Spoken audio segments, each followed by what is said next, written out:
Team ಇಂಡಿಯಾದ ಸಾಕಷ್ಟು star ಆಟಗಾರರು ತಮ್ಮ ಪರ್ಸನಲ್ ಲೈಫ್ನಲ್ಲಿ ಅಪ್ಸ್ ಅಂಡ್ ಡೌನ್ಸ್ಗಳನ್ನು ಕಂಡಿದ್ದಾರೆ. ಕೆಲವರು ಪತ್ನಿಯಿಂದಲೂ ಕೂಡ ದೂರಾಗಿದ್ದಾರೆ. ಆದರೆ ದಾಂಪತ್ಯದ ವಿಚಾರದಲ್ಲಿ ಮೋಸ ಹೋಗಿದ್ದು ದಿನೇಶ್ ಕಾರ್ತಿಕ್. ಪ್ರಾಣ ಸ್ನೇಹಿತ ಅಂತ ನಂಬಿದ್ದವನೇ ಪತ್ನಿಯನ್ನ ಪಟಾಯಿಸ್ಕೊಂಡ್ಬಿಟ್ಟಿದ್ದ.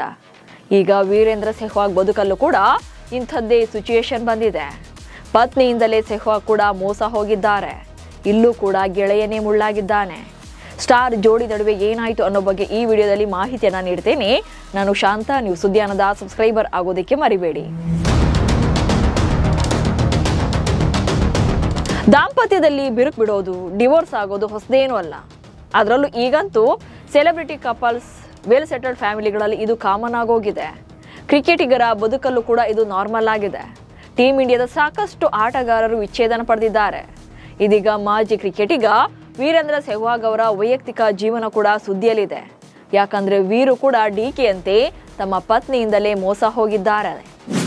ಬಿಸಿಸಿಐ ಅಧ್ಯಕ್ಷನ ಜೊತೆ ಸೆಹ್ವಾಗ್ ಪತ್ನಿಗೆ ಅಫೇರ್. ಟೀಮ್ ಇಂಡಿಯಾದ ಮಾಜಿ ಡ್ಯಾಶಿಂಗ್ ಓಪನರ್ ವೀರೇಂದ್ರ ಸೆಹ್ವಾಗ್ ಅದೆಷ್ಟೋ ಯುವ ಕ್ರಿಕೆಟಿಗರಿಗೆ ಸ್ಫೂರ್ತಿ. ಅವರ ಅಗ್ರೆಸಿವ್ ಬ್ಯಾಟಿಂಗ್ ಸ್ಟೈಲ್, ಓಪನಿಂಗ್ನಲ್ಲೇ ಬಿಗ್ ಹಿಟ್ಗಳ ಪವರ್ಗೆ ಭಾರತಕ್ಕೆ ಭದ್ರ ಬುನಾದಿಯನ್ನು ಹಾಕಿಕೊಡ್ತಾ ಇದ್ರು. ಹೀಗೆ ಟೀಮ್ ಇಂಡಿಯಾ ಪರ ವರ್ಷಗಟ್ಟಲೆ ಸ್ಟಾರ್ ಕ್ರಿಕೆಟಿಗರಾಗಿ ಮೆರೆದ ಸೆಹ್ವಾಗ್ ಅವರ ದಾಂಪತ್ಯದಲ್ಲಿ ಬಿರುಗಾಳಿ ಎದ್ದಿದೆ. ಕೆಲ ದಿನಗಳ ಹಿಂದೆ ಸೆಹ್ವಾಗ್ ಮತ್ತು ಪತ್ನಿ ಆರತಿ ಅಹ್ಲಾವತ್ ನಡುವೆ ಎಲ್ಲವೂ ಕೂಡ ಸರಿ ಇಲ್ಲ ಎನ್ನಲಾಗ್ತಾ ಇತ್ತು. ಹಾಗೆ ಇಬ್ಬರು ಕೂಡ ಸಪರೇಟ್ ಆಗಿ ವಾಸ ಮಾಡ್ತಿದ್ದಾರೆ. ಡಿವೋರ್ಸ್ ಕೂಡ ಆಗ್ಬೋದು ಎನ್ನುವಂತ ಸುದ್ದಿ ಇತ್ತು. ಆದ್ರೆ ಈಗ ಈ ಬಿರುಗಾಳಿ ಹಾಗೆ ಅವರ ವೈಯಕ್ತಿಕ ಜೀವನದಲ್ಲಿ ಬಿರುಕು ಮೂಡೋಕೆ ರೀಸನ್ ಏನು ಅನ್ನೋದು ರಿವೀಲ್ ಆಗಿರ್ಲಿಲ್ಲ ಆಗ. ಬಟ್ ಈಗ ಆ ಸತ್ಯ ಹೊರಬಿದ್ದಿದೆ. ಸೆಹ್ವಾಗ್ ಪತ್ನಿಯ ಪರಸಂಗವೇ ಕಾರಣ ಅನ್ನೋದು ಬಯಲಾಗಿದೆ. ಅದು ಕೂಡ ಬಿಸಿಸಿಐ ನೂತನ ಅಧ್ಯಕ್ಷ ಆಗಿರುವಂತ ಮಿಥುನ್ ಮನ್ಹಾಸ್ ಜೊತೆ. ಮಿಥುನ್ ಮನ್ಹಾಸ್ ಹಾಗೆ ಸೆಹ್ವಾಗ್ ಪತ್ನಿ ಆರತಿ ಅಹ್ಲಾವತ್ ನಡುವೆ ಅಫೇರ್ ಇದ್ದು ಇದೇ ಕಾರಣದಿಂದಲೇ ಸೆಹ್ವಾಗ್ ತಮ್ಮ ಪತ್ನಿಯಿಂದ ದೂರ ಆಗಿದ್ದಾರೆ ಎನ್ನುವಂತ ಸುದ್ದಿ ಹೊರಬಿದ್ದಿದೆ.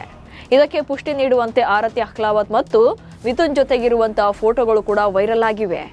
ಪತ್ನಿಯ ಈ ನೌಟಂಕಿ ಆಟ ಗೊತ್ತಾಗಿದ್ದರಿಂದಲೇ ಸೆಹ್ವಾಗ್ ತಮ್ಮ ಪತ್ನಿಯಿಂದ ದೂರಾಗಿದ್ದಾರೆ ಎನ್ನುವಂತ ಸುದ್ದಿ ಇದೆ.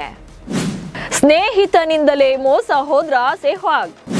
ಅಷ್ಟಕ್ಕೂ ಇಲ್ಲಿ ಮಿಥುನ್ ಮತ್ತು ಸೆಹ್ವಾಗ್ ಸ್ನೇಹಿತರು. ಅಷ್ಟೇ ಅಲ್ಲದೆ ಇಬ್ರು ಕೂಡ ದೆಹಲಿ ಪರ ಜೊತೆಯಾಗಿ ಆಡಿದ್ರು. ಸ್ನೇಹಿತನೇ ನಂಬಿಕೆ ದ್ರೋಹ ಎಸಗಿದ್ರ ಎನ್ನುವಂತ ಪ್ರಶ್ನೆ ಹುಟ್ಕೊಂಡಿದೆ. ಗೆಳೆಯನ ಜೊತೆಯೇ ಹೆಂಡತಿಯ ಚಲಾಟ ಕಂಡು ಬೇಸತ್ತಿದ್ದಂತ ಸೆಹ್ವಾಗ್ ಇದೇ ಕಾರಣಕ್ಕೆ ಈಗಾಗಲೇ ಸಾಕಷ್ಟು ದಿನಗಳಿಂದ ಪ್ರತ್ಯೇಕವಾಗಿ ವಾಸ ಮಾಡ್ತಾ ಇದ್ರು. 1999ರಲ್ಲಿ ಟೀಮ್ ಇಂಡಿಯಾ ಪರ ಅಂತಾರಾಷ್ಟ್ರೀಯ ವೃತ್ತಿ ಜೀವನ ಆರಂಭ ಮಾಡಿದಂತ ಸೆಹ್ವಾಗ್ 2004ರ ಏಪ್ರಿಲ್ನಲ್ಲಿ ಆರ್ತಿಯನ್ನ ಪ್ರೀತಿಸಿ ಮದುವೆಯಾಗಿದ್ರು. ಈ ದಂಪತಿಗೆ ಆರ್ಯವೀರ್ ಮತ್ತು ವೇದಾಂತ್ ಹೆಸರಿನ ಇಬ್ಬರು ಮಕ್ಕಳಿದ್ದಾರೆ. ಇಬ್ರು ಕೂಡ ಆಲ್ರೆಡಿ ಕ್ರಿಕೆಟ್ನಲ್ಲಿ ಸಕ್ರಿಯರಾಗಿದ್ದಾರೆ. 21 ವರ್ಷಗಳ ಕಾಲ ಜೊತೆಯಾಗಿ ಬಾಳಿದ್ದ ಸೆಹ್ವಾಗ್ ಹಾಗೆ ಆರತಿ ಸದ್ಯ ಪ್ರತ್ಯೇಕವಾಗಿ ವಾಸ ಮಾಡ್ತಿದ್ದಾರೆ. ಶೀಘ್ರದಲ್ಲೇ ಇಬ್ರು ಕೂಡ ಅಧಿಕೃತವಾಗಿ ಡಿವೋರ್ಸ್ ಪಡಿತಾರೆ ಎನ್ನುವಂತ ಸುದ್ದಿ ಇದೆ. ಗೆಳೆಯನಿಂದಲೇ ಮೋಸ ಹೋಗಿದ್ದ ದಿನೇಶ್ ಕಾರ್ತಿಕ್.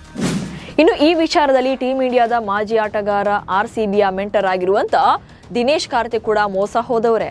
2007ರಲ್ಲಿ ದಿನೇಶ್ ಕಾರ್ತಿಕ್ ಅಂತಾರಾಷ್ಟ್ರೀಯ ಕ್ರಿಕೆಟ್ಗೆ ಪದಾರ್ಪಣೆ ಮಾಡಿದ 3 ವರ್ಷಗಳ ಬಳಿಕ ತಮ್ಮ ಬಾಲ್ಯದ ಗೆಳತಿ ನಿಖಿತಾ ವಂಜಾರ್ ಅವರನ್ನ ವಿವಾಹವಾಗಿದ್ರು. ಸುಮಾರು 5 ವರ್ಷಗಳ ಕಾಲ ಸ್ವರ್ಗಕ್ಕೆ ಕಿಚ್ಚು ಹಚ್ಚು ಎನ್ನುವಂತೆಯೇ ಚೆನ್ನಾಗಿದ್ದ ಜೋಡಿ ಇದು. ಆದರೆ 2012ರಲ್ಲಿ ವಿಚ್ಛೇದನದ ಮೂಲಕ ದಾಂಪತ್ಯ ಮುರಿದು ಬೀಳುತ್ತೆ. ಅದಕ್ಕೆ ಕಾರಣ ದಿನೇಶ್ ಕಾರ್ತಿಕ್ ಅವರ ಆಪ್ತ ಮಿತ್ರ ಮುರಳಿ ವಿಜಯ್. ನಿಖಿತಾ ಮತ್ತು ಮುರಳಿ ನಡುವೆ ಬೇರೆಯದ್ದೇ ಸಂಬಂಧ ಶುರುವಾಗಿತ್ತು. ಇದು ಗೊತ್ತಾಗ್ತಾ ಇದ್ದಂತೆ ದಿನೇಶ್ ಕಾರ್ತಿಕ್ 2012ರಲ್ಲಿ ನಿಖಿತಾಗೆ ವಿಚ್ಛೇದನ ನೀಡಿದರು. ಆ ಬಳಿಕ ನಿಖಿತಾ ಕೂಡ ಮುರಳಿ ಜೊತೆ 2ನೇ ಮದುವೆ ಆಗ್ತಾರೆ. ಇದರಿಂದ ಕೆಲಕಾಲ ಡಿಪ್ರೆಷನ್ಗೆ ಹೋಗಿದ್ದ ಡಿಕೆ ಬಾಳಲ್ಲಿ ಆಗ ಬಂದದ್ದೇ ಭಾರತದ ಸ್ಕ್ವಾಷ್ ಆಟಗಾರ್ತಿ ದೀಪಿಕಾ ಪಳ್ಳಿಕಲ್. 2015ರಲ್ಲಿ ಇಬ್ರು ಕೂಡ ವಿವಾಹ ಆಗ್ತಾರೆ. ಸದ್ಯ ಇಬ್ಬರಿಗೂ ಕೂಡ ಅವಳಿ ಮಕ್ಕಳಿದ್ದಾರೆ. ದಿನೇಶ್ ಕಾರ್ತಿಕ್ ಎಲ್ಲವನ್ನು ಮರೆತು ಈಗ ದೀಪಿಕಾ ಜೊತೆ ಹ್ಯಾಪಿಯಾಗಿದ್ದಾರೆ. ಒಟ್ನಲ್ಲಿ ಆಪ್ತ ಸ್ನೇಹಿತರು ಅಂತ ಮನೆಯೊಳಗೆ ಬಿಟ್ಟುಕೊಂಡಿದ್ದೇ ದಿನೇಶ್ ಮತ್ತು ಸೆಹ್ವಾಗ್ ಬದುಕಲ್ಲಿ ಮುಳುವಾಗಿದೆ. ನಮಸ್ಕಾರ.